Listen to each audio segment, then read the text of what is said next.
right? So if we have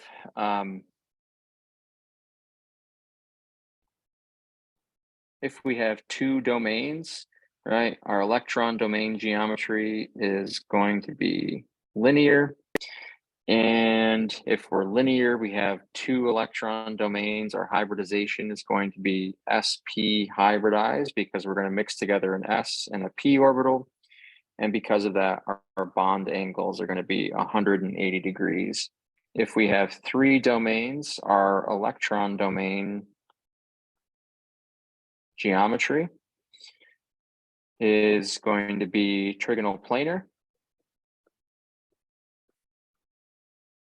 Right, three electron domains, we need three hybrid orbitals. So we're going to be sp2 now. We're going to mix together an s and two p orbitals. And our bond angles would be 120. Right, so carbon dioxide would be an example of linear. The boron trifluoride would be a trigonal planar example. Right, four domains were tetrahedral.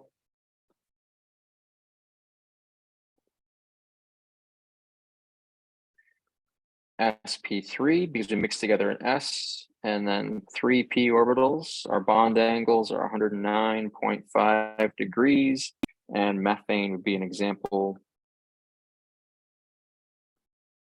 of that. Right. And then five, I can talk about that in a second. Five electron domains, we are trigonal bipyramidal.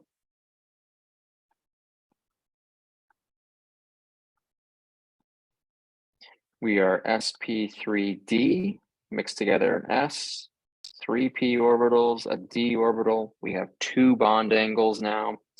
I've got 90 degrees and 120 degrees. Let's see if I can come up with a trigonal bipyramidal top of my head. Right, phosphorus pentachloride.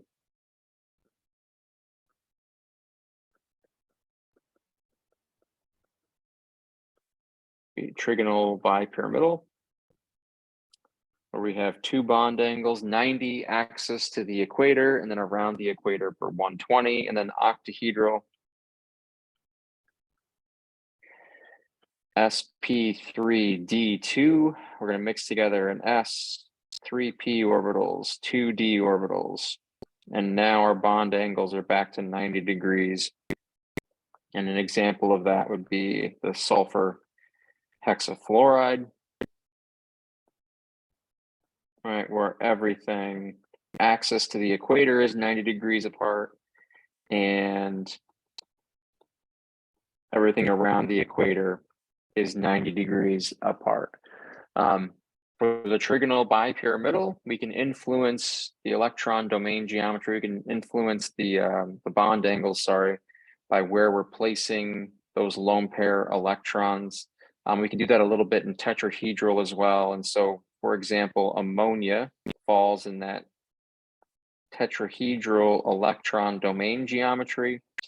Everything that's tetrahedral, we'd expect it to be 109.5, but because we have these lone pair electrons on top of nitrogen that takes up a little bit more space, right? Those lone pair electrons are going to squeeze those bonds a little bit closer together. And so instead of being 109.5, right, it's going to be something like 107.5 degrees.